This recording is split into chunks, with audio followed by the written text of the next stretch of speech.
The crowd roared as the silent wolf claimed another victory, his blade gleaming red under the Roman sun. For 5 years, he had fought without speaking a single word. Not in triumph, not in pain.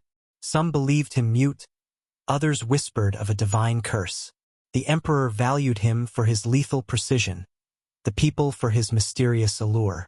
In the shadowy cells beneath the Colosseum, he lived as he fought, alone and in silence, until one fateful evening when Livia Aurelia, daughter of Rome's most influential senator, found herself face to face with the man no one truly knew. What could drive a noblewoman to venture into the gladiator's domain? And what would happen when their worlds, never meant to touch, finally collided?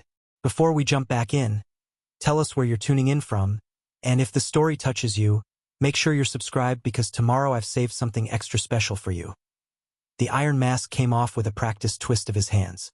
The wolf-shaped visage that struck fear in opponents clattered to the stone bench.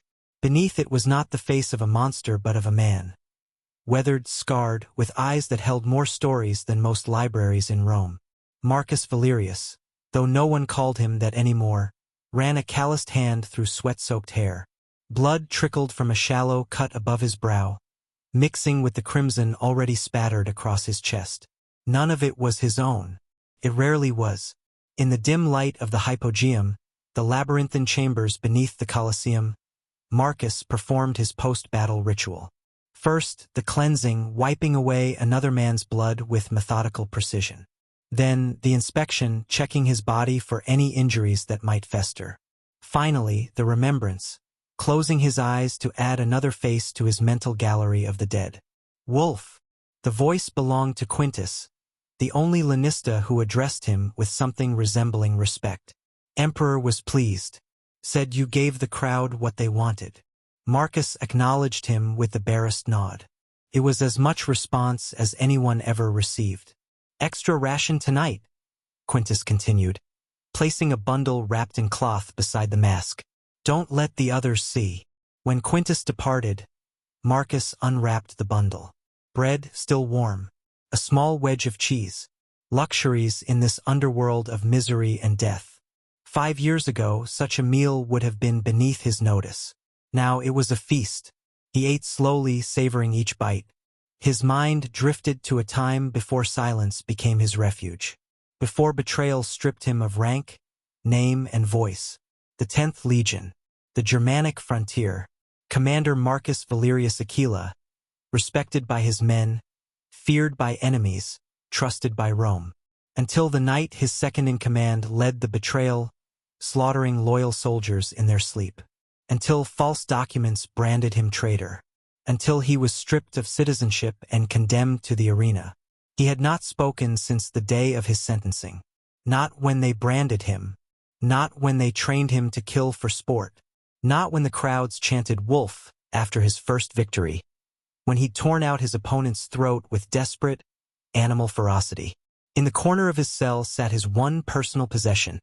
A small wooden wolf, carved by his father decades ago. The guards had tried to take it once. Only once. They still whispered about what he'd done to the man who'd reached for it. From the adjacent cells came the sounds of gladiators celebrating survival. Crude jokes, boasts, prayers to various gods. Some would be dead within weeks. The statistical truth of the arena was merciless. Few survived a year. Marcus had survived 5. The other gladiators kept their distance. Some from fear, others from superstition. Rumors about the silent wolf proliferated like rats in the sewers of Rome. That he'd been a general who betrayed the empire. That the gods had cursed him never to speak again. That he counted each kill with a notch on his wooden wolf, and would earn his freedom after 100 deaths. Only the last part contained a grain of truth. But freedom required more than corpses. It required someone powerful to champion his cause. It required the truth to emerge from where it had been buried. It required the impossible. Marcus finished his meal and reached for his wooden wolf, turning it in his hands. In the dim torchlight, the carved figure seemed to come alive, its eyes watchful, patient. Like him, it waited. For what, he wasn't entirely certain anymore. From above came the distant sounds of Rome continuing its business.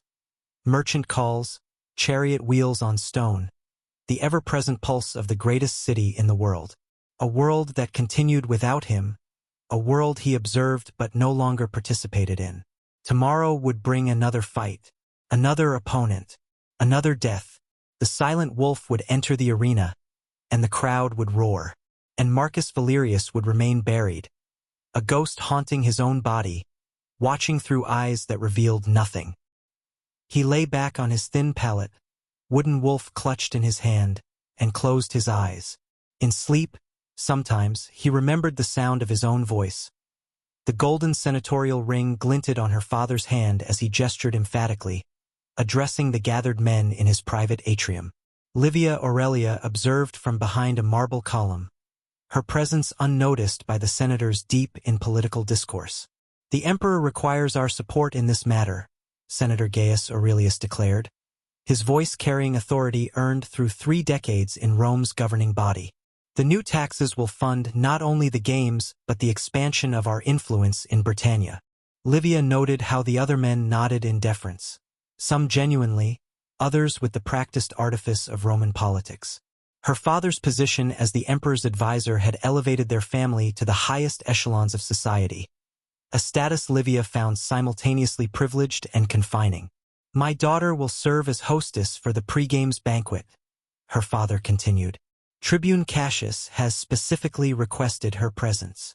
At the mention of Cassius Nero, Livia suppressed a shudder. The tribune, ambitious, calculating, and cruel, had been pursuing her for months. Her father, seeing the political advantages of such a match, encouraged the courtship despite her evident distaste. "Lady Aurelia," the whispered voice of her handmaiden Drusilla broke her concentration. "Your father will discover you eavesdropping." Livia nodded and followed Drusilla through the villa's side passage to her private chambers, where scrolls of medical texts lay partially concealed beneath embroidery work, the acceptable pastime for women of her station. "Did you bring it?" Livia asked once the door was secured. Drusilla reached into the folds of her stola and produced a small packet. The herbalist asked no questions, but his expression suggested curiosity about why a noblewoman's servant required medicine for pain and inflammation. "You gave the explanation we practiced?" "Yes, that my aging mother suffers terribly with her joints." Drusilla placed the packet beside the medical scrolls. "Lady Aurelia, these secret studies put you at risk. If your father discovered—" "He won't," Livia interrupted, unwrapping the packet to examine the dried herbs. "Besides, someone must tend to the injured slaves when the physician is unavailable." The truth, which even loyal Drusilla didn't fully comprehend, was that Livia found purpose in healing that social engagements and marital prospects could never provide. While other noblewomen concerned themselves with appearances and gossip, she had spent years secretly studying medical texts from Greece and Egypt. "The tribune visits this evening," Drusilla reminded her. "Your father expects you to wear the blue silk from Byzantium." Livia sighed, moving to her balcony that overlooked the heart of Rome. From this height, she could see the Colosseum in the distance, its massive structure dominating the landscape. Tomorrow would bring another spectacle of blood and sand, another exhibition of Rome's power disguised as entertainment. "Will you attend the games tomorrow?" Drusilla asked, following her gaze. "Father insists," Livia replied. "Tribune Cassius has arranged special seating." What she didn't say was that despite her revulsion at the bloodshed, the games provided her rare freedom from constant supervision. In the crowded Colosseum, with attention focused on the arena, she could observe, learn, and think without scrutiny. And lately, her attention had been drawn to one particular gladiator, the man they called the Silent Wolf. Unlike the others who played to the crowd with shouts and grandiose gestures, he moved with efficient purpose, speaking volumes through his silence. There was something in his bearing that suggested he was more than a simple gladiator, something that hinted at a mind behind the wolf-shaped mask. "Lady Aurelia," called her father's voice from the corridor.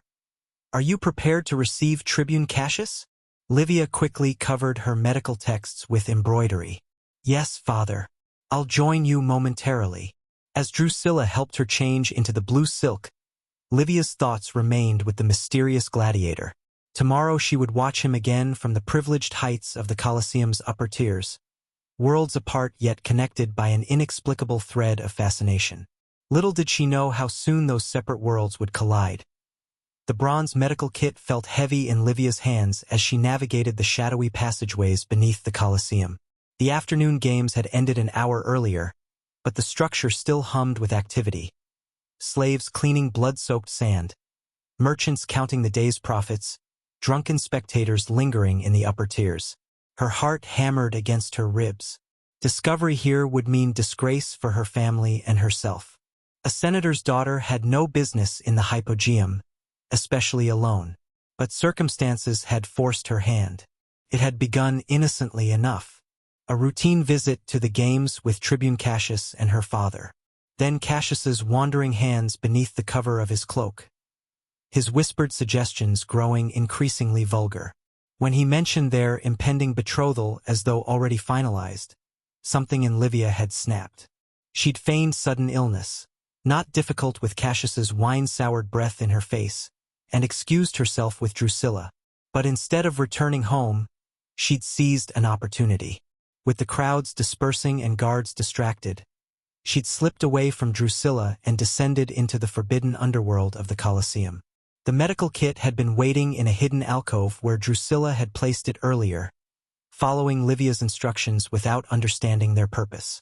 Now, as she moved deeper into the labyrinth, the noblewoman questioned her own sanity. She had come to find him, the silent wolf, to see with her own eyes the man behind the mask, to understand what elevated him above mere butchery. A pained grunt from a nearby cell halted her steps. She pressed against the wall, bronze kit clutched to her chest. The grunt came again, followed by the sound of water splashing. Peering around the corner, she saw him. The silent wolf sat on a stone bench, attempting to clean a deep gash on his shoulder. His back was to her, muscles shifting beneath skin mapped with old scars. The wolf mask lay beside him. His face remained hidden from her view. Livia hesitated only briefly before stepping into the doorway. "You're making it worse." He spun with startling speed, a small blade appearing in his hand from nowhere. His eyes, dark, intelligent and wary, fixed on her with an intensity that momentarily stole her breath. His face, now visible to her, wasn't what she had expected. Not the brutish features of a career gladiator, but something finer, more patrician, despite the weathering of years and violence. "I'm not here to harm you," she said, raising the medical kit. "That wound needs proper cleaning."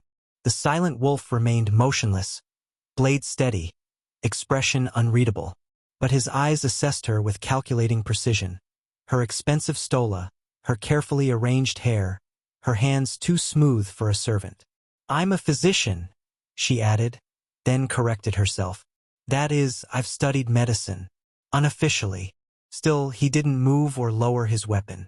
"If infection sets in, you'll be of no use in the arena," Livia reasoned, taking a tentative step forward. "And I suspect you'd prefer survival." Something flickered in his expression. Not agreement exactly, but recognition of practical truth. Slowly, he lowered the blade.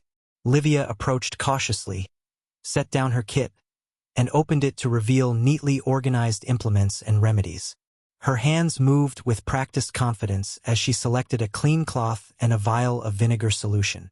"This will sting," she warned, then began cleaning the wound. The silent wolf didn't flinch, though she knew the pain must be considerable. As she worked, she became aware of his scent. Sweat, blood, and something unexpected. Olive oil soap, a small luxury in this place of suffering. The wound was deep but clean, a slicing blow rather than a tearing one. As she applied a poultice of crushed herbs, her fingers brushed against a pattern of raised scars on his back. Not the expected marks of the arena or even punishment. These were deliberate, uniform, letters in the old Republican style. Proditor. Traitor. Her sharp intake of breath caused him to tense. He knew what she had seen. "Who would do this?" she whispered, more to herself than to him. The silent wolf turned slightly, his eyes meeting hers. In them, she saw not the animal ferocity displayed in the arena but something infinitely more human.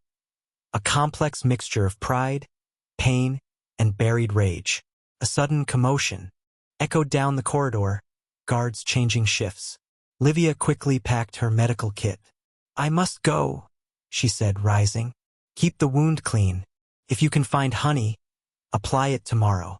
She turned to leave but paused at the doorway. "I'm Livia," she said, omitting her family name.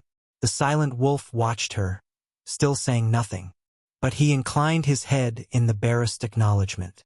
It was enough. Livia's stylus moved delicately across the wax tablet, recording observations about wound treatment and healing herbs. The morning sun streamed through the villa's atrium, warming the marble floors where she sat among cushions imported from Egypt. Servants moved quietly about their duties, careful not to disturb her apparent scholarly pursuits. If only they knew she was documenting medical techniques rather than poetry or household accounts. Lady Aurelia. Drusilla appeared with a silver tray bearing fresh figs and honeyed wine. "Your father reminds you that preparations for tonight's banquet require your attention." Livia sighed, setting aside her wax tablet. "Another celebration of men congratulating themselves while plotting against each other? The emperor himself will attend," Drusilla whispered, glancing around to ensure no other servants overheard. "Tribune Cassius has been boasting that an announcement regarding your betrothal may be forthcoming." A cold weight settled in Livia's stomach. "Father wouldn't agree without consulting me." But even as she spoke the words, she recognized their hollowness. Women, even those of senatorial families, were political assets to be deployed advantageously. Her education, her interests, her reluctance. None would matter against the potential alliance between her father and the ambitious tribune. "The blue silk has been prepared," Drusilla said gently. "And the silver combs for your hair." Livia nodded, her thoughts drifting to the man in the cell beneath the Colosseum. A man with no choices at all. Water splashed against stone as Marcus drove his fist into the washing basin. The wound on his shoulder burned despite the noblewoman's treatment. Infection hadn't set in, but pain radiated with every movement. Not that pain was unfamiliar. Pain had been his constant companion since the betrayal. Sometimes he wondered if he still existed without it. "Wolf!" Quintus appeared at the cell entrance. "Special training today. Emperor's orders." Marcus raised an eyebrow in question. "Paired combat. You and Thracian Darius against the Gaul brothers." Quintus lowered his voice. "It's meant to be your end, Wolf. The Gauls are undefeated together.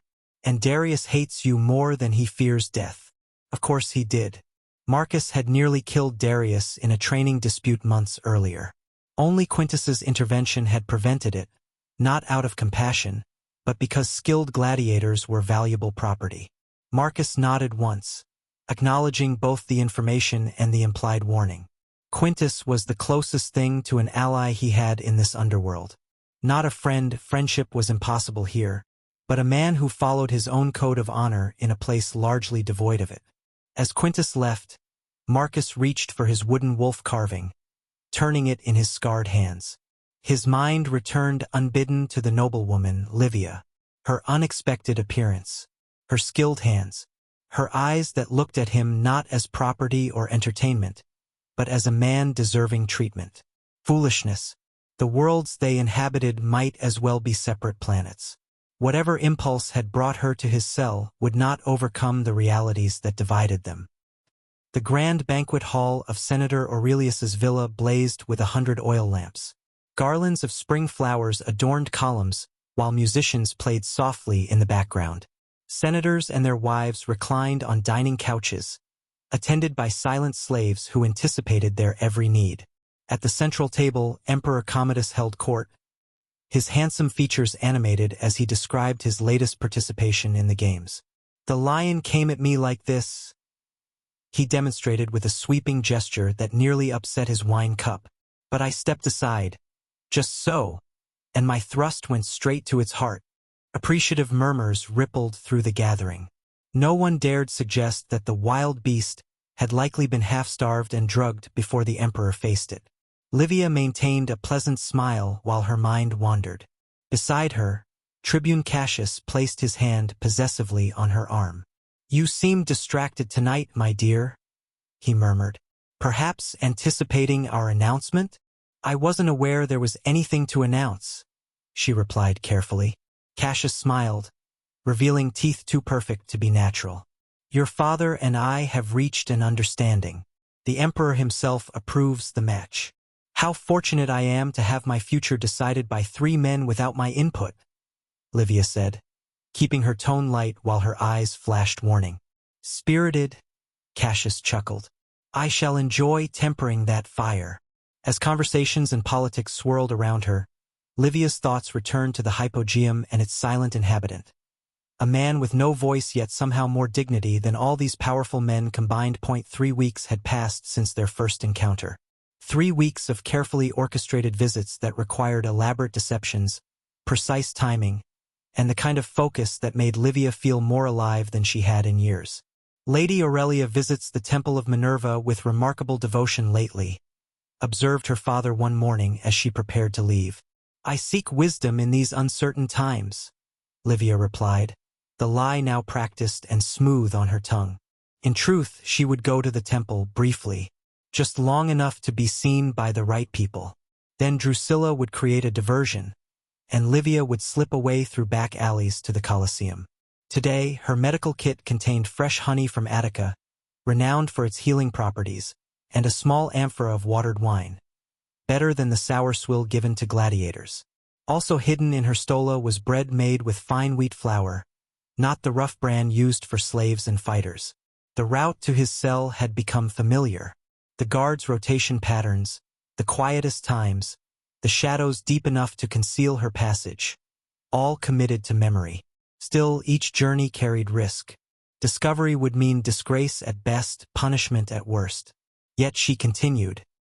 Marcus heard her approach before she appeared, light footsteps distinct from the heavy tread of guards or the shuffling of slaves. He quickly tucked his wooden wolf carving beneath his pallet and stood. Livia entered with her customary caution, glancing back to ensure no one followed. "Your shoulder?" she asked without preamble. He turned, pulling aside his rough tunic to reveal the healing wound. Her fingers, cool and gentle, probed the area. "Good. No infection." She nodded, with professional satisfaction. "You heal well." From her kit, she produced the honey and a clean cloth. As she applied the golden substance to newer cuts acquired in recent training, a comfortable silence settled between them. This was their unspoken routine now. She would come when possible, treat his injuries, bring small comforts. He would submit to her ministrations without protest. Neither acknowledged the strangeness of their situation. A noblewoman tending a gladiator, a silent killer allowing her close enough to kill him, should she wish. "The Gaul brothers," she said while working. "Your match with them is scheduled for next week's games." Marcus raised an eyebrow, a question in the gesture. "Tribune Cassius mentioned it at dinner," she explained. He seemed particularly interested in the outcome. Marcus nodded once, confirming what he already suspected. The match was designed to eliminate him. Finishing her treatment, Livia produced the bread and wine. Not much, but better than the usual fare. He accepted the offerings with a slight bow of his head, the closest he came to expressing gratitude. As he ate, she settled on the stone bench opposite him, watching with a directness that would be considered improper in her social circle. "Can you write?" she asked suddenly. Marcus paused mid-bite, considering her for a long moment before giving a single nod. Livia's face brightened. From her medical kit, she withdrew a small wax tablet and stylus, offering them to him. He wiped his hands carefully before accepting the implements. His large fingers, more accustomed to weapons than writing tools, gripped the stylus awkwardly at first. Then, with deliberate concentration, he began to form letters in the wax. Livia watched, fascinated, as words appeared in an educated hand. Not the crude scratching one might expect from a gladiator, but the careful script of a man who had known a different life. "Why risk this?" he wrote, The directness of the question startled her. Why indeed? She had asked herself the same countless times. I'm not entirely sure, she answered honestly. Curiosity at first. Then, purpose, perhaps. My life is comfortable but confined. My actions here are the only ones truly my own. He studied her face, seeming to weigh her words for deception. Finding none, he wrote again, dangerous game. For both of us, she acknowledged. He nodded, then carefully wiped the tablet clean with the edge of his tunic. Message received and erased, no evidence to remain. As Livia repacked her medical kit, her eye caught something partially visible beneath his palette. A small wooden carving. Without thinking, she reached for it. Marcus moved with blinding speed, catching her wrist in a grip firm enough to stop her but careful not to bruise. Their eyes met, a boundary established. I apologize, she said softly. That was presumptuous. He released her slowly, then, surprising her, reached beneath the palette himself and withdrew the carving. A wolf, small enough to conceal in his palm, worn smooth by years of handling. He held it briefly for her to see, then returned it to its hiding place. Private treasure shown. A small trust extended. Livia understood the significance of the gesture. I'll return in 3 days, she promised, rising to leave. His eyes followed her to the door. Still silent, yet somehow, they had spoken volumes. The scroll slipped from Livia's fingers, a crimson drop of wine staining the parchment as it fell. She remained frozen behind the heavy curtains separating her father's study from the atrium, her breath caught in her throat, her heart hammering against her ribs. The odds will be arranged precisely as we discussed, Tribune Cassius was saying, his voice low but clear. The silent wolf against 3 opponents, not the advertised 2. The Emperor expects entertainment, Cassius, not a simple execution. Her father's voice carried the weariness of a man navigating treacherous waters. And he shall have it. The wolf has become troublesome, too popular, too unpredictable. The crowd chants his name while the Emperor sits watching. Commodus finds this displeasing. And what of the substantial revenue the wolf generates for the games? Cassius laughed softly. Always the accountant Aurelius. The new shipment from Macedonia includes 2 promising specimens. They'll replace him adequately enough. There was the sound of wine being poured, glasses clinking in toast. To Rome, said her father. To power, replied Cassius. And to our arrangement regarding your daughter. The Emperor himself will bless our union at the conclusion of tomorrow's games. Livia pressed a hand to her mouth, suppressing the sound that threatened to escape. Not just a conspiracy against the silent wolf, but the finalization of her betrothal, both to occur tomorrow, both without her consent. She waited until the men moved to the dining room before retrieving the fallen scroll and slipping away. There was no time to find Drusilla, no time for caution. She needed to reach the Colosseum. Marcus knew something was wrong the moment Livia entered his cell. Her hair was disheveled, her breathing rapid, her usual composure shattered. Tomorrow's games, she said without preamble. It's a trap. 3 opponents, not 2. Selected specifically to kill you. He showed no surprise. Death had been his expected end since his first day in the arena. He merely nodded, accepting the information. You don't understand, Livia continued, her voice rising slightly. Tribune Cassius arranged it personally. My father is involved.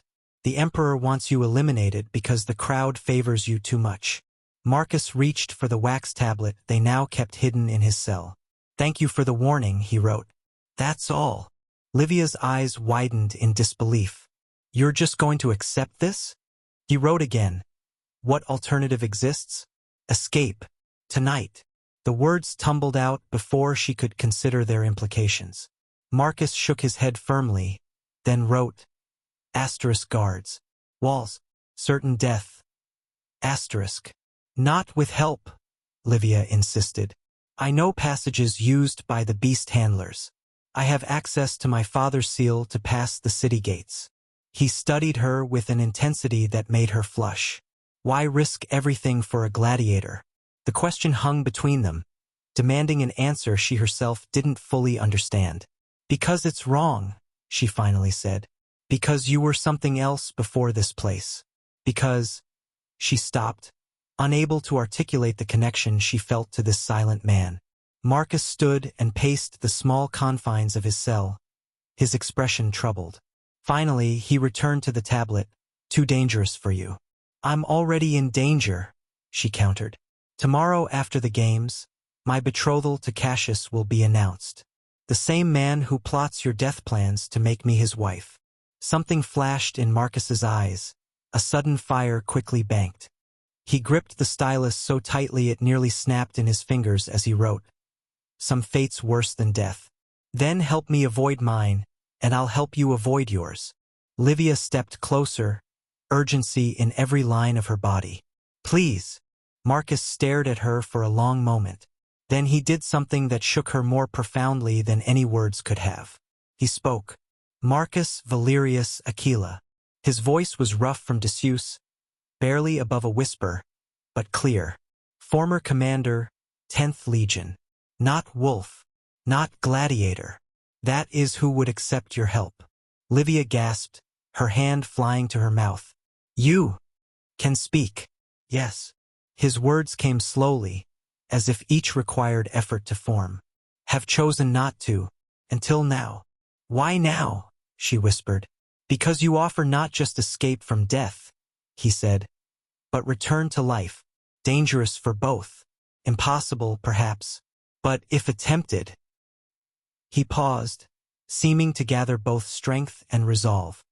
"Must be done with truth between us." The sound of approaching guards interrupted them. Livia quickly gathered herself. "Tomorrow," she whispered, "during the midday meal when the hypogeum is least guarded. Be ready." Marcus nodded once, then whispered, "Livia Aurelia, daughter of Senator Gaius Aurelius. I know who helps me." The shock of hearing her full name, which she had never revealed to him, was still visible on her face as she slipped from his cell. Seconds before the guards passed by on their rounds, dawn light filtered weakly through the small, barred window of Marcus's cell. He hadn't slept. Instead, he had sat through the night hours, the commander's seal, hidden for 5 years in a crack in the stone wall, heavy in his palm. The decision to speak after years of silence had altered something fundamental within him. Like a dam breaking, words now pressed against his mind, demanding release after their long imprisonment. He heard her approach before she appeared, cautious yet hurried footsteps, the soft rustle of expensive fabric. When Livia entered, her face was pale but determined, her hair concealed beneath a plain brown cloak. "We have little time," she whispered. "The midday meal has begun, but the corridor guards will return soon." Marcus nodded, rising to his feet. He slipped the commander's seal into the folds of his tunic before meeting her gaze. "Before we proceed," he said, his voice slightly stronger than the previous day, "you should know what fugitive you aid. We can speak of this later when—" "Now," Marcus insisted. "If we succeed, your life is forfeit alongside mine. You deserve truth before making that choice." Livia hesitated, then nodded. Quickly, then, "I commanded the 10th Legion on the Germanic frontier," he began, each word deliberate. 5 years ago, we received intelligence about a tribal uprising. I was ordered to lead a punitive expedition against villages suspected of harboring rebels." His jaw tightened. The intelligence was false. The villages contained only elders, women, and children. I refused the order to slaughter innocents. Understanding dawned in Livia's eyes. "And for this you were branded traitor?" "For this, my second-in-command, Servius Cato, reported that I conspired with the Germanic tribes. For this, he led loyal soldiers to kill me in my sleep." Marcus's hand unconsciously traced the scars on his back. "I escaped the immediate execution, but was captured and condemned." "The brand," Livia whispered. "Proditor, a reminder before each fight." His voice held no self-pity, only a statement of fact. "I chose silence then. Words had failed me, failed truth and justice. In the arena, only actions would speak." "And your knowledge of who I am?" Livia asked. A grim smile touched his lips. Gladiators are furniture to the noble class, present but unseen. I fought in private exhibitions at your father's villa. I've heard conversations not meant for slaves' ears. I recognized you immediately. Livia absorbed this with remarkable composure. My father. Is he directly involved in your condemnation? No. But he benefits from the alliance with those who are. Marcus met her eyes directly. Including your betrothed, Tribune Cassius, who served under Servius Cato. She flinched slightly at this connection but didn't retreat. And the evidence of your innocence? Does any exist?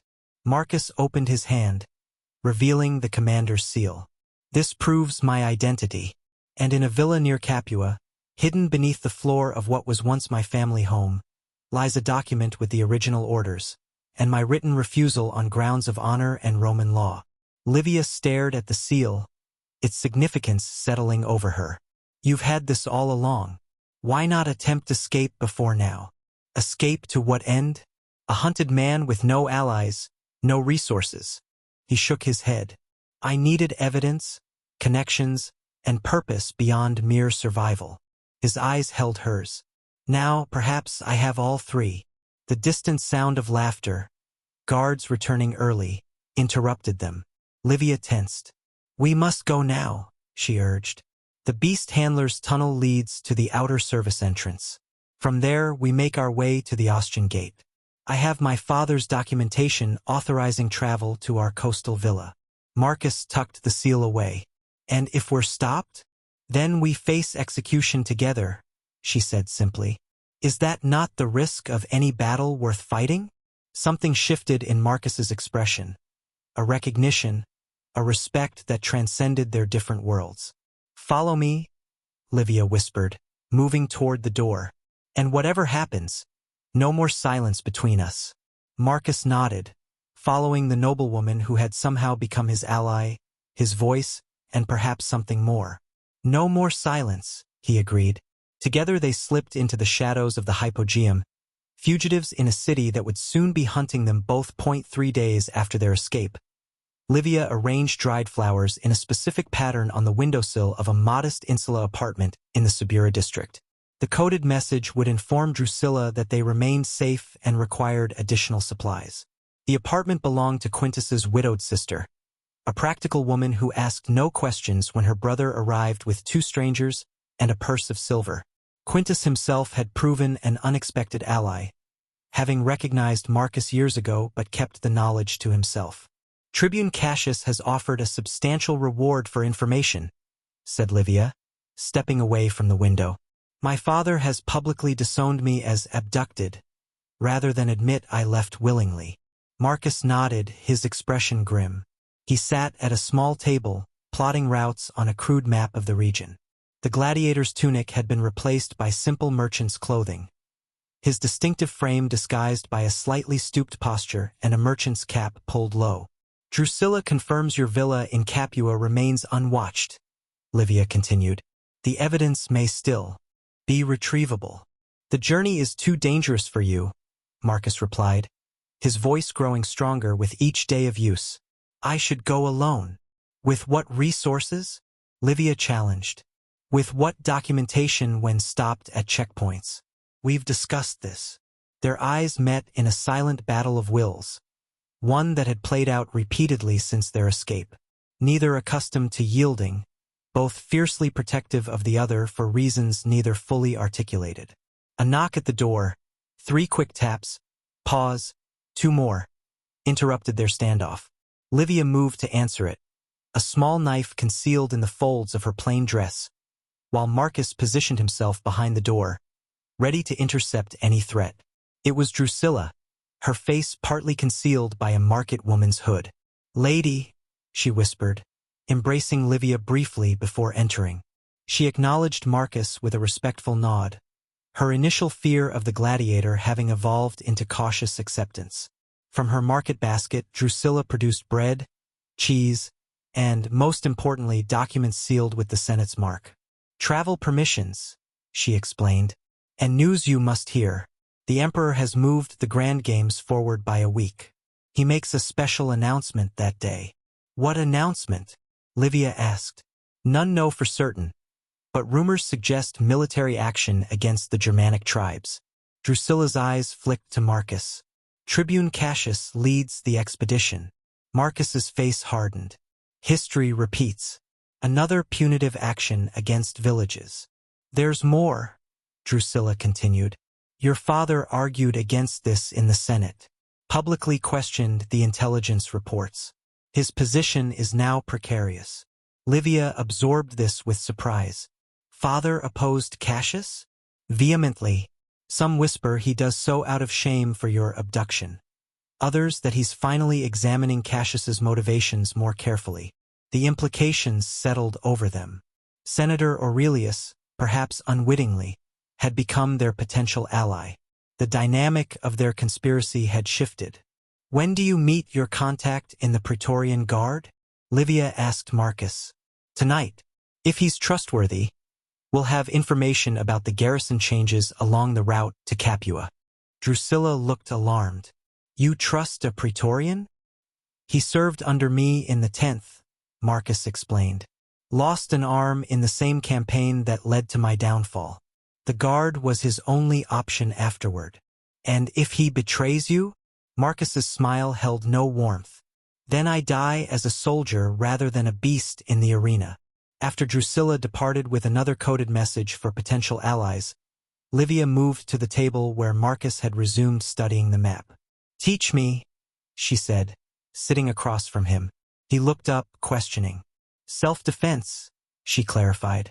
If we're to traverse half of Italy pursued by the most powerful men in Rome, I should be able to protect myself. And you, Marcus considered her, this patrician woman who had abandoned privilege for principle, who had shown more courage than many soldiers he'd commanded. Stand, he instructed, rising himself. The first lesson is stance. Balance cannot be compromised. He demonstrated, feet positioned shoulder-width apart, weight slightly forward. Livia mirrored him, concentrated determination in every line of her body. Now, Marcus continued, gently correcting her posture with a hand at her elbow. The simplest defensive moves use your attacker's momentum against them. As they moved through basic techniques, Marcus realized this woman had become more than an unexpected ally. In Livia Aurelia, he had found something he'd believed lost forever in the bloody sands of the arena. Trust. And perhaps, though neither would yet admit it, something deeper still. The Senate ledger felt heavy in Livia's hands as she quickly scanned its contents by lamplight. The financial records confirmed what they had suspected. Funds allocated for frontier defense had been consistently diverted to private coffers, primarily those belonging to Tribune Cassius and 3 senior senators. These numbers don't align with the reported military expenditures, she whispered to Drusilla, who kept watch near the door of her father's study. They had taken an enormous risk entering Senator Aurelius's villa while he attended a late Senate session. But with Marcus's Praetorian contact confirming increased security along the Capua Road, they needed leverage, information valuable enough to negotiate with. Hurry, lady, Drusilla urged. The household steward makes his rounds soon. Livia quickly copied key figures onto a concealed wax tablet. The evidence was damning.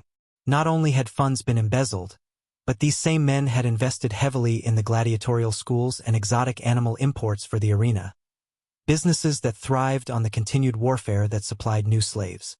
A perfect circle of profit built on bloodshed. As she replaced the ledger, a sealed scroll caught her attention, bearing the imperial mark of Emperor Commodus himself. Heart-pounding, she broke the seal. Her blood turned cold as she scanned the contents. This was no mere financial scandal but something far darker. The document outlined plans for the Germanic campaign, specifically instructing that certain villages be completely destroyed, with survivors to be brought back as arena spectacles for the upcoming Grand Games. The same villages Marcus had refused to attack 5 years earlier. We must go, Drusilla hissed urgently. Someone comes. Livia quickly rolled the scroll and concealed it in her garments. This was evidence they hadn't anticipated, proof that the emperor himself directed the atrocities Marcus had opposed. In the shadowed corner of a waterfront tavern, Marcus sat across from a man whose weathered face bore the distinctive scarring of the northern campaigns. Titus Marcellus had once been an optio in the 10th Legion. Now reduced to working the docks after wounds had ended his military service. Most of the old 10th was dispersed after your departure, Titus explained quietly. But some of us remembered a commander who wouldn't sacrifice honor for advancement. How many? Marcus asked, his voice kept low. 27 in Rome, perhaps 40 more scattered through Italia. Men who know the truth of what happened on the frontier. More allies than Marcus had dared hope for. And Servius Cato? Promoted to commander of the 2nd Legion. Tribune Cassius's most ardent supporter. Titus leaned forward. They still fear you, Commander. Why else eliminate a single gladiator unless he represents a threat beyond the arena? Marcus absorbed this. The Grand Games. What security measures are planned? Unprecedented. Double Praetorian presence. The Emperor himself oversees the arrangements. Titus studied Marcus carefully. Whatever you're planning, it's suicide. Perhaps, but necessary. Marcus slid a small pouch across the table. Not payment, a request. The names and locations of loyal men from the 10th. Can you provide them? Titus pocketed the pouch without counting its contents. For you, Commander? Consider it done. He rose to leave but paused. The noble lady who assists you, she's in as much danger as you. The Emperor doesn't forgive those who defy his arrangements. Marcus's expression hardened. I'm aware. Are you? Rumors say Tribune Cassius has requested special dispensation regarding her capture. Not public execution, but private handling. The implications sent a surge of cold rage through Marcus. Thank you for the warning, he managed evenly. As Titus departed, Marcus remained motionless. Wrestling with emotions he believed the arena had beaten out of him. The thought of Livia in Cassius's hands produced a visceral reaction that surprised him with its intensity. 5 years of careful numbness, of survival without attachment, had been undone by a noblewoman's courage and principle. The realization was as unsettling as it was undeniable. Back at the apartment, Livia and Marcus compared their discoveries. The stolen imperial scroll laid out between them alongside Titus's list of potential allies. The Emperor himself, Livia said quietly. This goes beyond corruption or political maneuvering. This is systematic cruelty disguised as governance. Marcus studied the scroll, his expression grim. History rewritten. The same villages, the same orders I refused. But this time, no commander stands in opposition. Except you, Livia pointed out. And now, others who remember the truth. Their eyes met across the table, the weight of their discoveries settling between them. What had begun as personal survival had evolved into something far more dangerous and necessary. The Grand Games, Marcus said finally. That's when we must act. When all the conspirators are gathered. When the Emperor makes his announcement. That's in 10 days, Livia calculated. We'll never reach Capua and return in time. Then we use what we have, Marcus replied, indicating the imperial scroll. And who we have. He gestured to Titus's list. It's time to build an army. The imperial seal gleamed in the lamplight, the official document bearing the Emperor's personal mark laying bare a betrayal far deeper than either of them had imagined. Livia's hands trembled as she read the contents aloud to Marcus, her voice barely above a whisper, despite the precautions they'd taken to secure their meeting place. By imperial decree, following the announcement at the Grand Games, Tribune Cassius Nero will oversee the immediate arrest and execution of Senators Aurelius, Crispus, and Vitellius for conspiracy against the imperial throne. Marcus's expression darkened. Your father is to be eliminated, along with his closest allies in the Senate, Livia confirmed, her face pale. The very men who funded the Emperor's military campaigns and arena spectacles. The document had come at tremendous risk. Quintus's nephew, a scribe in the imperial palace, had copied it during a rare moment of access to Commodus's private chambers. The young man would likely never know how valuable his theft had proven. The Emperor means to consolidate power, Marcus observed. Eliminate those who know too much about his financial dealings and military orders. And my father believed himself a trusted advisor. Livia's laugh held no humor, while all along he was merely a resource to be exploited and discarded. She continued reading, Tribune Cassius Nero shall assume control of senatorial holdings in the provinces of Capua and Neapolis, with special dispensation regarding the Valerian estates currently held in imperial trust. Marcus went completely still. The Valerian estates? Livia frowned. Does that name hold significance? Instead of answering, Marcus retrieved his commander's seal from its hiding place and held it where the light caught the insignia. An eagle with spread wings, clutching a wolf in its talons. This was my family seal before it became my military insignia. My full name is Marcus Valerius Aquila. Understanding dawned slowly in Livia's eyes. Valerius, of the Valerian patrician line? The family that held estates along the entire Capuan coastline, until my father opposed Emperor Marcus Aurelius on taxation of the provinces. Not openly rebellious, but stubborn in his principles. Marcus's voice carried the weight of long-buried memories. He died mysteriously. As sole heir, I should have inherited. Instead, I was encouraged to pursue military service while the estates were held in trust. But that was nearly 20 years ago, Livia said. Why would Commodus? Because the Valerian estates are worth more now than ever before, interrupted a new voice.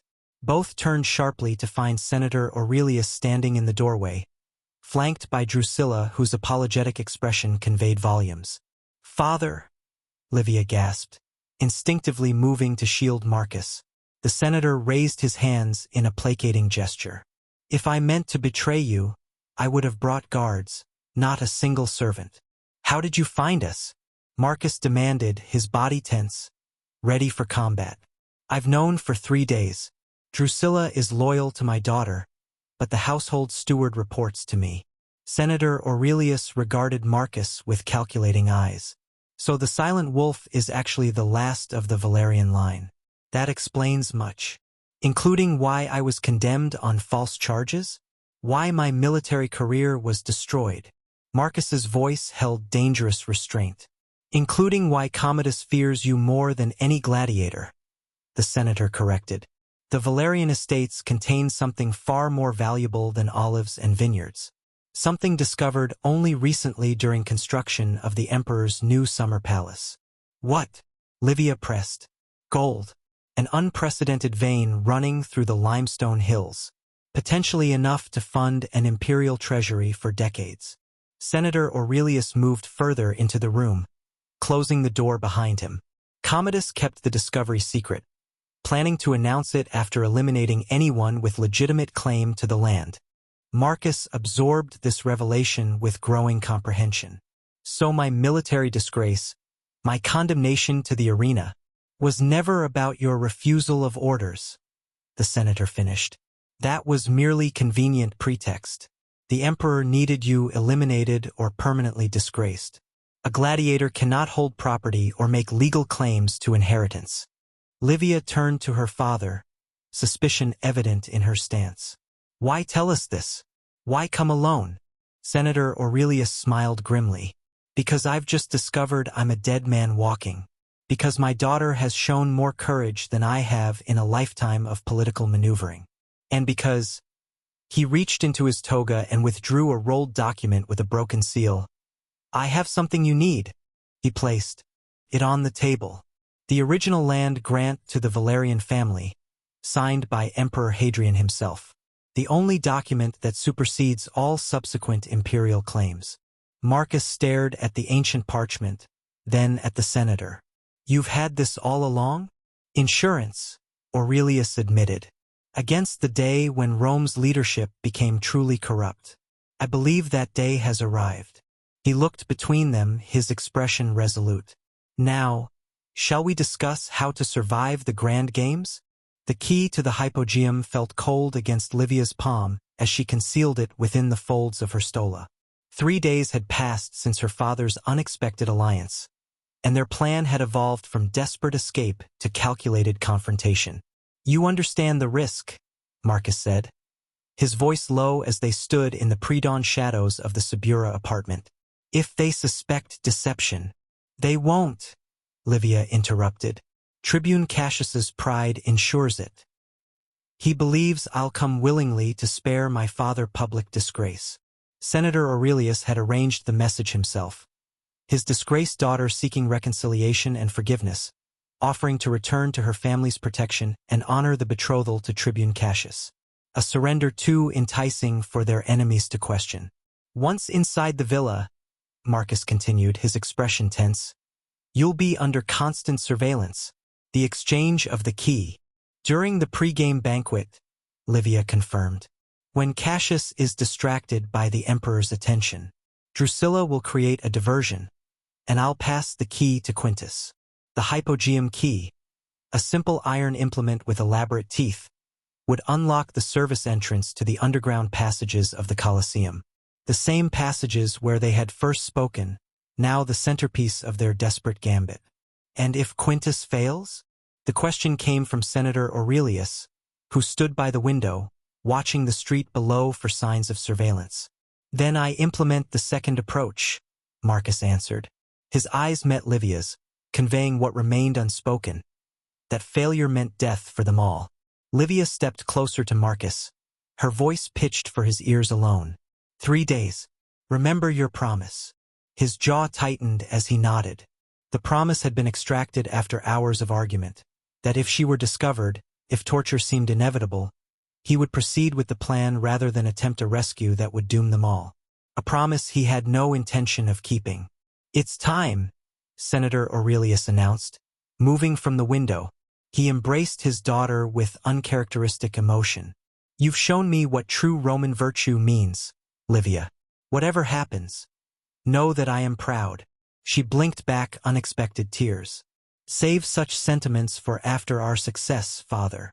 As final preparations were made, Marcus drew Livia aside once more.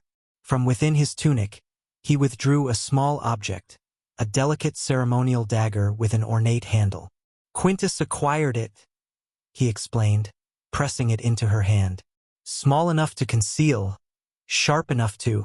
He didn't finish the sentence. Didn't need to. I won't be taken alive by Cassius, Livia said quietly, securing the weapon in a hidden sheath sewn into her undergarments. But I don't intend to need this. Marcus's hand lingered on hers. 3 days, he echoed. They parted without further words, each understanding that sentiment was a luxury they couldn't afford. The plan required precision, timing, and above all, convincing performances from each participant. She arrives within the hour, Tribune Cassius announced, his satisfaction evident as he paced the atrium of Senator Aurelius's villa. The prodigal daughter returns, appropriately chastened. Senator Aurelius maintained a careful expression of paternal relief. And the terms we discussed remain unchanged. The betrothal announcement at the Grand Games. Your position in the Senate secure. Cassius smiled thinly. The Emperor is pleased with this resolution. And the gladiator?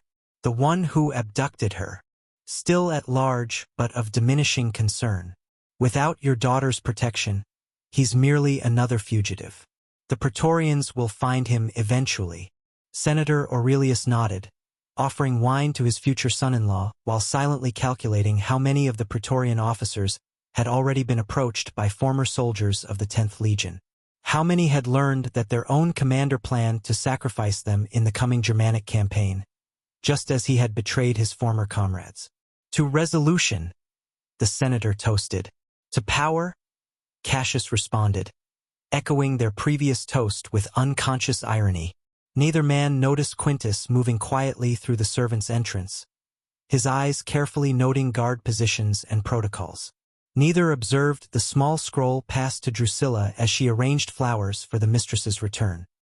Beneath the Colosseum, Marcus moved through the familiar darkness of the hypogeum, accompanied by Titus and 3 former legionaries. Their torches illuminated the narrow passages where he had spent 5 years in captivity. The beast cages here, he indicated, will be empty until tomorrow's preparations, perfect for concealment. 20 men hidden throughout the hypogeum, Titus confirmed. Another 30 dispersed among the crowd.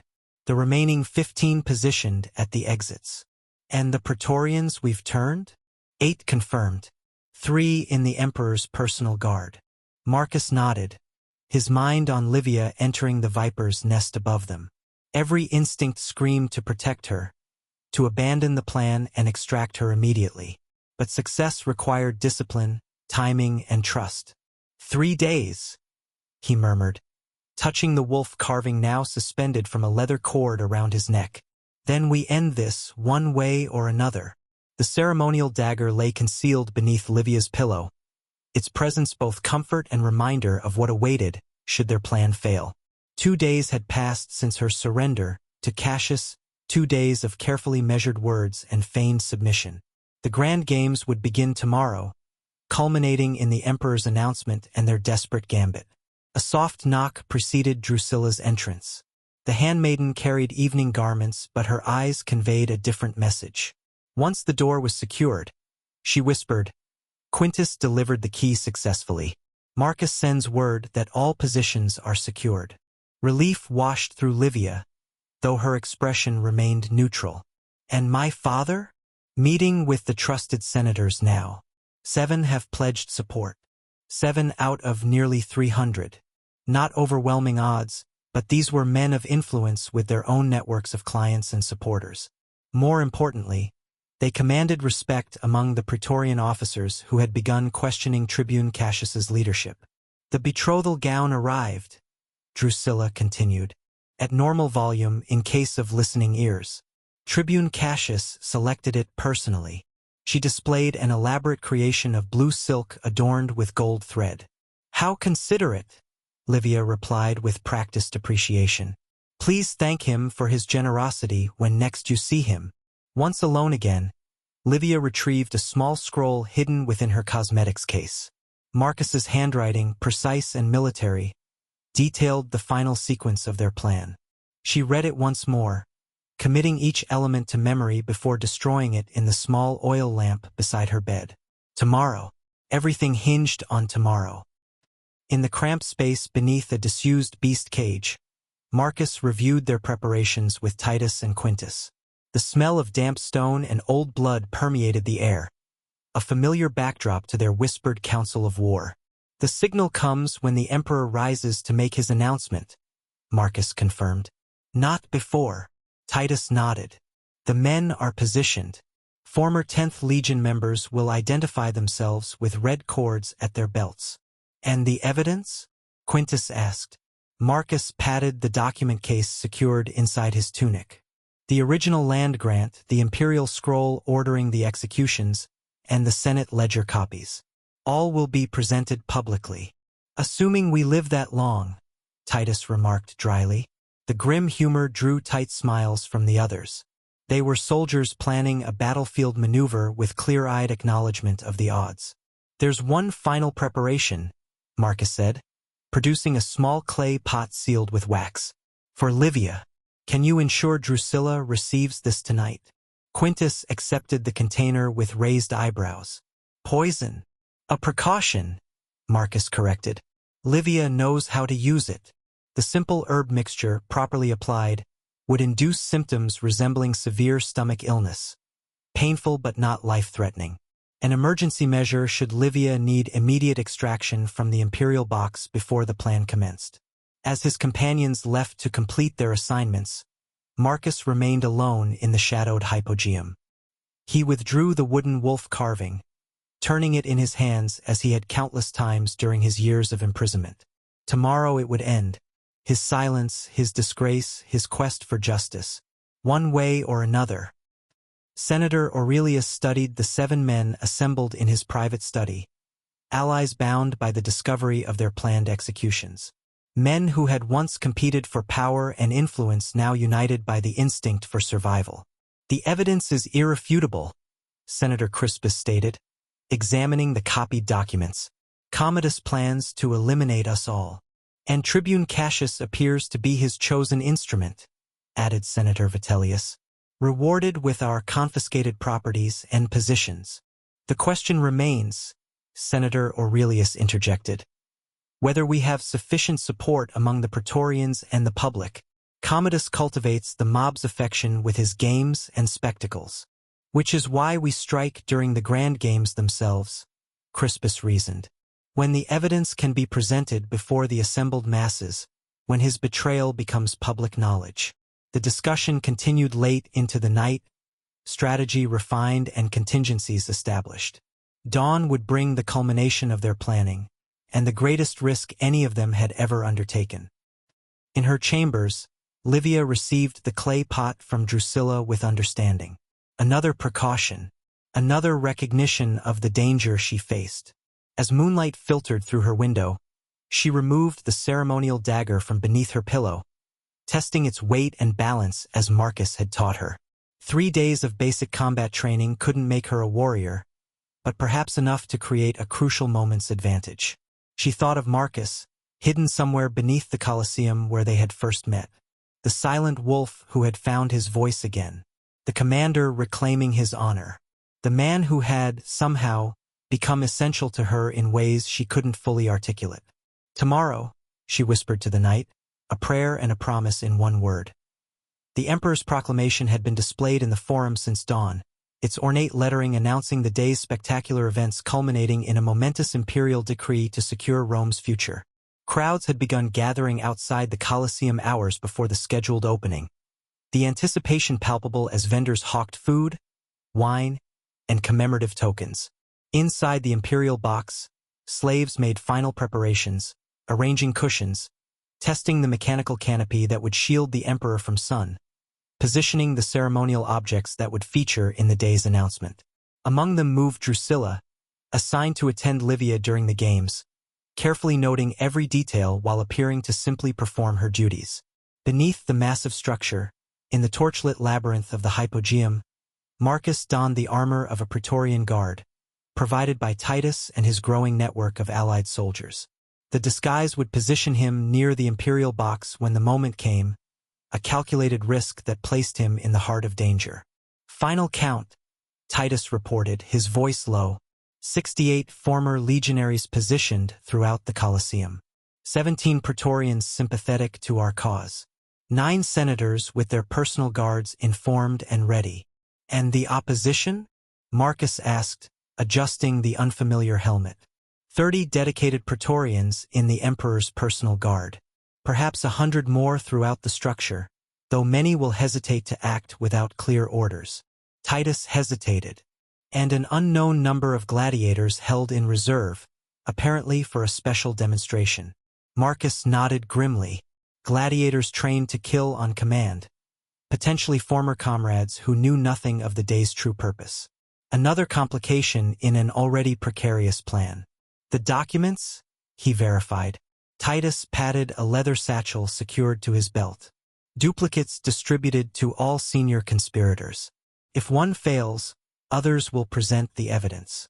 From above came the sound of trumpets, the signal that the emperor's procession had begun its approach through the city streets. Soon, Commodus would make his grand entrance, Tribune Cassius at his side, with Senator Aurelius and Livia following in the procession of dignitaries. It begins, Marcus said, meeting the eyes of each man in their small concealed chamber. Whatever happens today, you have my gratitude and respect. No further words were necessary. Each understood the stakes, the slim odds, the necessity of their action. They clasped forearms in the soldiers' traditional gesture of brotherhood before moving to their assigned positions. The litter-bearers moved with practiced precision, carrying Senator Aurelius and his daughter through streets lined with cheering crowds. Behind the semi-transparent curtains, Livia sat rigid in her formal stola, the ceremonial dagger concealed within its elaborate folds. You've played your role convincingly, her father observed quietly. Tribune Cassius suspects nothing. 3 days of pretending devotion to a man I despise. Livia's smile held no warmth. A small price for justice. Senator Aurelius studied his daughter with new appreciation. I've underestimated you all your life. Sought to protect you from politics and intrigue, only to discover you navigate them with natural skill. Not skill, Livia corrected. Necessity. As they approached the Colosseum, its massive structure dominating the skyline, Livia felt an odd calm settle over her. Fear remained, would be madness not to fear, but beneath it lay a steely resolve. Whatever happened today would happen with her full participation, her choices, her voice. She thought of Marcus, somewhere ahead in the procession, disguised and positioned for their desperate gambit. The man who had remained silent for 5 years until she entered his cell. The man whose quest for justice had become entwined with her own bid for freedom. The Colosseum erupted in thunderous applause as Emperor Commodus entered the imperial box, resplendent in purple-bordered toga and golden laurel wreath. He acknowledged the crowd with practiced magnanimity, his handsome features arranged in the confident smile of absolute power. Tribune Cassius followed 2 paces behind, his military decorations gleaming in the sunlight. As the designated heir to the emperor's military authority, his presence signified the importance of the coming announcement. Senator Aurelius and the other favored senators took their assigned places, Livia positioned beside her father, her betrothal to Cassius creating a symbolic bridge between senatorial tradition and imperial innovation. From her elevated position, she scanned the arena and surrounding seats, identifying the red-corded belts of former 10th Legion soldiers dispersed throughout the crowd.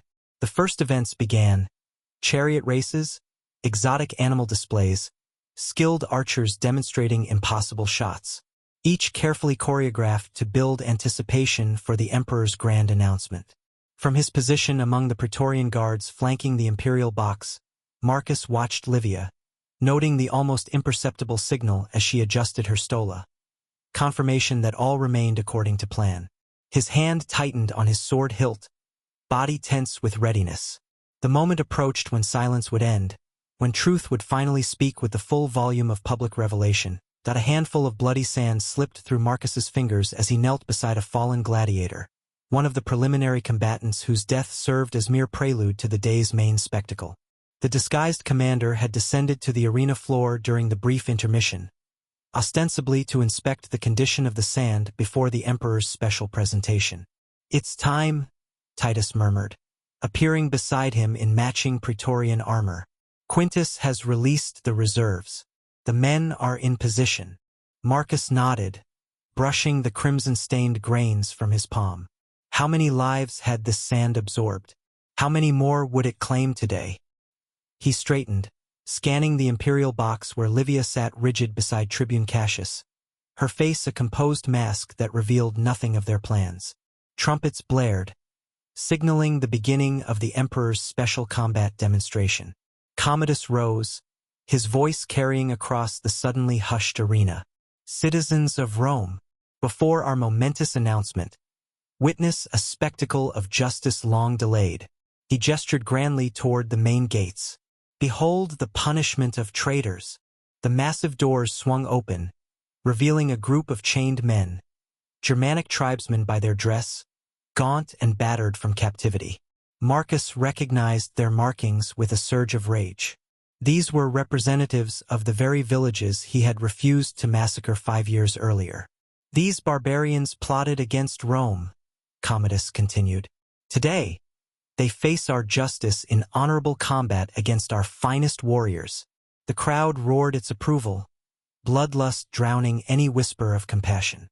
From the opposite gate emerged a formation of elite gladiators, their armor gleaming, weapons raised in salute to the emperor. "Begin," Commodus commanded, resuming his seat with anticipatory pleasure. The gladiators advanced on the chained tribesmen, who had been given only rudimentary weapons, a mockery of fair combat. Marcus exchanged a meaningful glance with Titus. This unexpected development complicated their timing but not their resolve. In the imperial box, Livia fought to maintain her composed expression as the grotesque spectacle unfolded below. Beside her, Tribune Cassius leaned close, his breath hot against her ear. "Observe carefully," he murmured. "These are the same villages your gladiator refused to punish. His mercy only delayed their inevitable justice." "How civilized we are," Livia replied, careful to keep her tone neutral. "To execute prisoners for public entertainment," Cassius chuckled. The Emperor thought you might appreciate the symmetry. After our betrothal announcement, these executions serve as closure to that chapter of disloyalty. Livia's gaze drifted to where her father sat with the other senators, his expression carefully blank as he observed the slaughter. Their eyes met briefly, a silent confirmation that the moment approached. She rose gracefully. "If you'll excuse me, Tribune, I must prepare for the ceremony." Cassius nodded indulgently. "Drusilla will accompany you." As planned, Livia and her handmaiden retreated to the private chamber behind the imperial box where her ceremonial garments awaited. Once inside, Drusilla quickly secured the door. "It's begun," the handmaiden whispered urgently. "Marcus has entered the arena disguised as a Praetorian." Livia's heart clenched, though her hands remained steady as she retrieved the ceremonial dagger from its hiding place. "The documents? Distributed. Senator Crispus will make the first move when the Emperor rises for the announcement." Through the curtained window, they could see the one-sided battle continuing below. The tribesmen fought with desperate courage despite their chains and inferior weapons, but the outcome was predetermined. With each fall, with each crimson bloom across the sand, Livia's resolve hardened. Marcus moved through the periphery of the arena, his Praetorian disguise allowing him access to the mechanisms controlling the various arena features. With practiced efficiency, he disabled the locks on 2 of the beast cages, creating escape routes for their allies when chaos erupted. Below the sand floor, Quintus had positioned former gladiators at key structural points, ready to emerge when signaled. Throughout the stands, former legionaries of the 10th waited, red cords at their belts identifying them to one another. The massacre of the tribesmen continued, each death punctuated by roars from the crowd. Marcus recognized the deliberate cruelty in the spectacle. These were not quick, merciful deaths but prolonged demonstrations of suffering meant to entertain. One tribesman, older than the others, caught Marcus's eye as he fought with surprising skill despite his chains. Something in his bearing, his tactical movements suggested military training.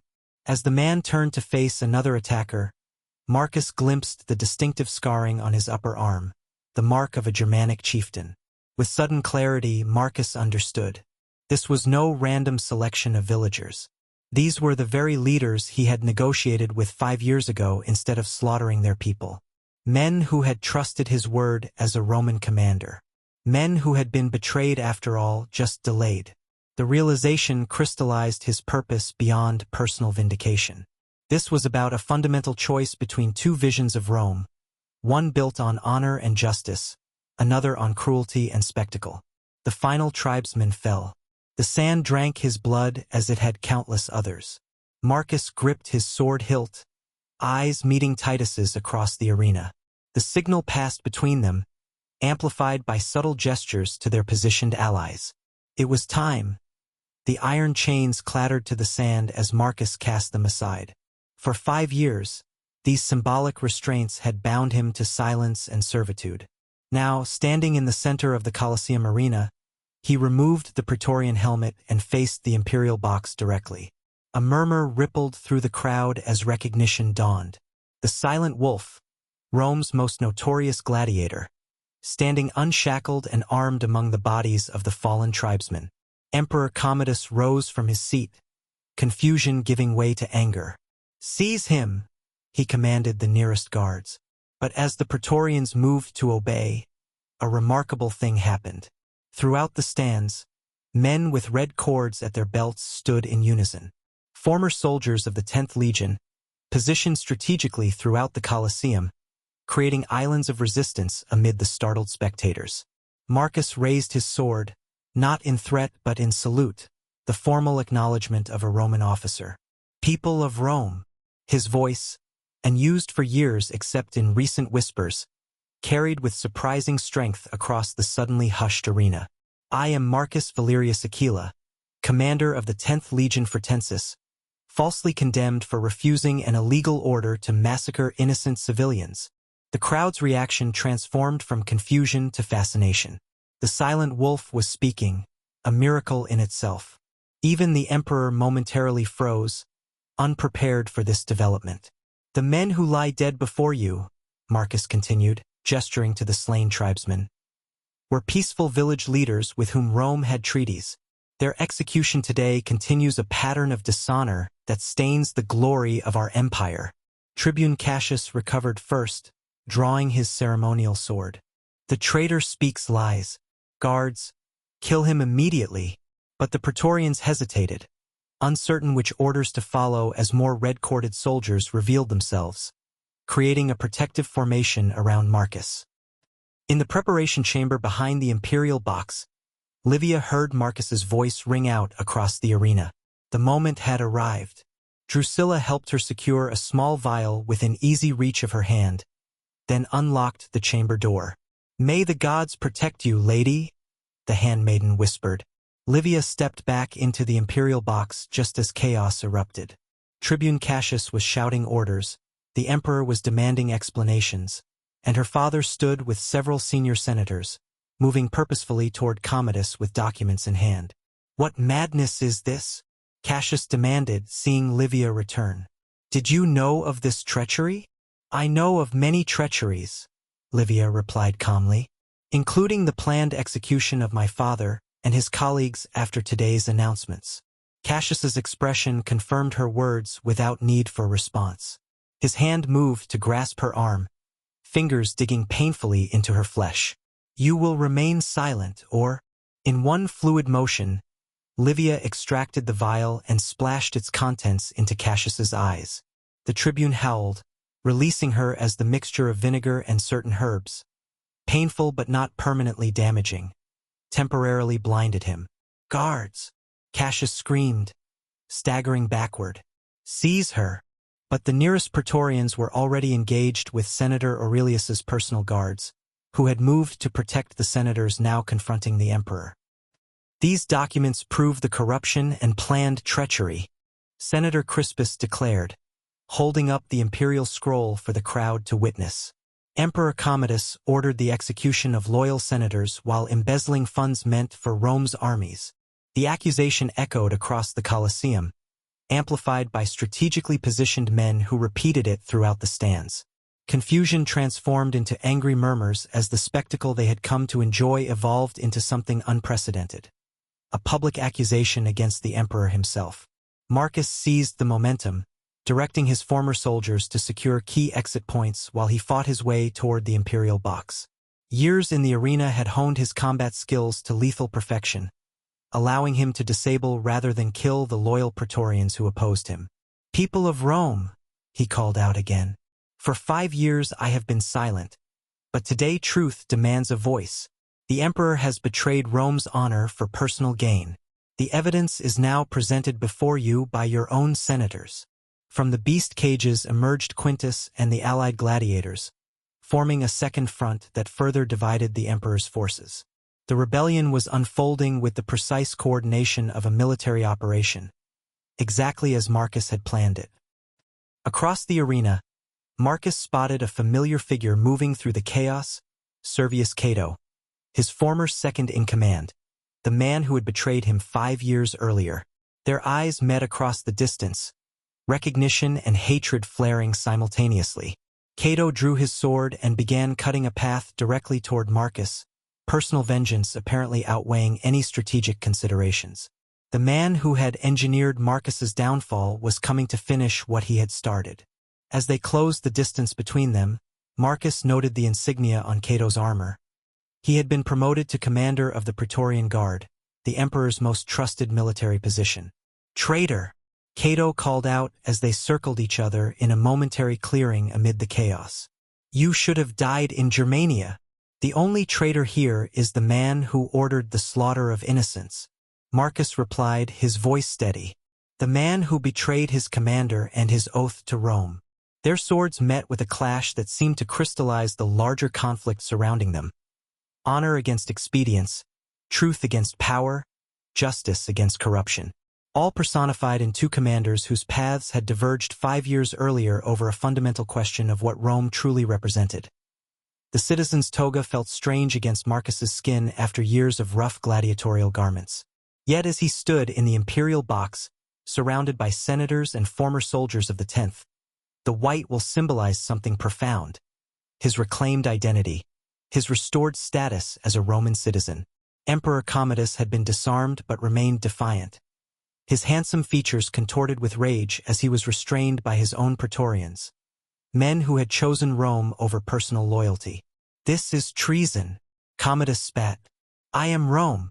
Rome is her people and her principles," Senator Aurelius countered, addressing not just the emperor but the thousands of citizens watching from the stands. "Rome is law and honor, not the whims of one man." The confrontation had reached its pivotal moment. Throughout the Colosseum, pockets of resistance remained, loyal guards fighting against the rebellion, but the strategic positioning of former legionaries had effectively seized control of the massive structure. Marcus stepped forward, holding up the ancient land grant recovered from Senator Aurelius. "By the authority of Emperor Hadrian, the Valerian estates were granted in perpetuity to my family for service to Rome. Service that continued through my command of the 10th Legion until false charges stripped me of rank and freedom." Murmurs spread through the crowd as this revelation took hold. The Silent Wolf was not merely a gladiator but a patrician, a military commander, a man of ancient Roman lineage. "Lies," Commodus hissed. "You were condemned as a traitor by military tribunal." "A tribunal commanded by Servius Cato," Marcus replied evenly, gesturing to where his former second-in-command now knelt, subdued after their brutal combat. The same man who received substantial payments from the imperial treasury immediately afterward. Payments documented in the Senate ledger. Senator Crispus held up the ledger for all to see. "The evidence is irrefutable. Corruption and conspiracy at the highest levels." The crowd's mood had shifted dramatically, from the bloodlust of spectators to the righteous anger of citizens who recognized betrayal of Rome's ideals. Throughout the stands, people began chanting, "Justice! Justice!" Across the imperial box, Tribune Cassius had recovered partially from Livia's defensive attack. His vision clearing enough to assess the deteriorating situation, he made a desperate calculation. With surprising speed, he lunged toward Emperor Commodus, drawing a concealed dagger. "For Rome!" he shouted, apparently intent on assassinating the emperor to position himself as a patriotic savior. Livia saw the movement an instant before anyone else, her medical training having taught her to observe minute physical cues. Without hesitation, she threw herself into Cassius's path. The dagger meant for Commodus sliced across her arm instead, drawing a crimson line that immediately soaked through her stola's fine fabric. The pain was sharp but secondary to the surge of triumph as guards subdued Cassius. "Physician," she gasped, pressing her hand against the wound. "Not assassin." Marcus was at her side instantly, tearing a strip from his toga to bind the injury. Their eyes met in a moment of shared understanding. Both had risked everything not for power but for truth. "A commander and a healer," he said softly. "Rome could use more of both." As Livia's wound was properly treated by a physician summoned from the audience, Senator Aurelius addressed the assembled citizens, his voice carrying the authority of his position and the moral weight of recent events. "People of Rome, today you have witnessed not just games but history. The evidence of corruption has been presented before you all. The Senate will convene immediately to address these crimes and ensure justice prevails." The announcement was met with thunderous approval from the crowd. What had begun as entertainment had transformed into a pivotal moment in Rome's governance, a rare instance where the people themselves had witnessed the confrontation between corruption and honor. Emperor Commodus, recognizing the shift in power, attempted one final gambit. "The mob is fickle," he shouted desperately. "I have given them magnificent spectacles. I have expanded Rome's glory. They love me." Marcus stepped forward, his voice clear and resolute as he addressed the citizens directly. "I have killed for your entertainment. I have bled for your pleasure. I have been silent while you cheered death. Today, I ask not for your love but for your reflection. What Rome do you choose? One of honor and justice, or one of spectacle and cruelty?" A hush fell over the Colosseum as his question hung in the air. Then, gradually, a new chant began. Not the bloodthirsty roar of spectators but the deliberate voice of citizens. Justice for Rome. Justice for Rome. Senators moved to formally take Commodus into custody, the legal process superseding vigilante justice. As the emperor was led away, Marcus turned to find Livia standing beside him, her arm bandaged but her posture straight with dignity. "Commander Valerius Aquila," she said formally, then with a softer voice, "Marcus, your silence is broken. Your name restored. What now?" Before he could answer, Senator Aurelius approached, holding Marcus's citizen toga with reverence. "Rome needs men of principle," he said simply. "Now more than ever." Marcus accepted the toga, the weight of its implications clear. The path forward would not be simple, but it would be walked in truth with his own voice, and, he hoped, with Livia beside him. 1 month after the events that had shaken Rome to its foundations, Livia Aurelia stood alone in the empty Colosseum. Sunlight streamed through the massive arches, illuminating the arena floor where fresh sand now covered all traces of blood. The silence was profound. No roaring crowds, no clashing weapons, no dying breaths. Just the occasional coo of doves that had made their homes in the upper tiers. She carried a flowering olive branch, its pale blossoms catching the light as she walked the perimeter of the arena. This place of death had, ironically, given her life new purpose. The Senate's emergency sessions had resulted in sweeping changes. Emperor Commodus remained under house arrest while evidence of his crimes was examined. Tribune Cassius and Servius Cato faced public trial for corruption and treason. Most significantly, the gladiatorial games had been temporarily suspended pending new regulations that Livia herself had helped draft. Rules, emphasizing skill over slaughter, with condemned criminals no longer forced to fight to the death. Her father had emerged strengthened from the upheaval, his principled stand against Commodus earning him respect even from former rivals. The Aurelius name, once primarily associated with wealth and political maneuvering, now carried the weight of moral authority. As for Marcus Valerius Aquila, footsteps echoed behind her. She didn't need to turn to know who approached. The measured tread of a soldier, a commander, a man who had reclaimed his name and voice. "I thought I might find you here," Marcus said, coming to stand beside her. The past month had transformed him. Gone was the brutal efficiency of the gladiator, replaced by the dignified bearing of a patrician. Yet something of the arena remained in his watchful eyes, in the readiness of his stance. Lessons not easily unlearned. "The Senate confirmed your restoration today," Livia said. "The Valerian estates returned to your possession." Marcus nodded, his gaze sweeping the empty arena. "Land seems a small concern after everything that's happened. What will you do with your voice now that you've reclaimed it?" she asked. "Speak for those who cannot." His hand found hers, fingers intertwining with natural ease. "The frontier provinces, the conquered peoples, the slaves in the mines and fields. Rome has forgotten that her greatness was built on justice, not just conquest." Livia smiled, recognizing in his words the same passion that had driven her to study medicine despite societal constraints. The physician and the commander, both healers in different ways. They stood in comfortable silence, watching sunlight shift across the sand. This place that had witnessed so much death now held the promise of renewal. "We should go," Marcus said finally. "The Senate reconvenes this afternoon to vote on the Germanic treaties. Treaties he had helped draft, ensuring protection for the very villages he had refused to massacre years earlier. His unique perspective, commander, gladiator, condemned man, and now restored citizen, had provided insights no other advisor could offer. As they turned to leave, Livia placed the flowering olive branch at the spot where they had first met, the cell where a silent gladiator had allowed a noblewoman to treat his wounds. "From silence to purpose," she said softly. Marcus nodded, understanding the journey those simple words encompassed. "For both of us." Together they walked from the Colosseum into the sunlight of a Rome slowly finding its way back to its founding principles. Behind them, the branch's blossoms caught the breeze, petals scattering across sand that would, perhaps, absorb less blood in the years to come.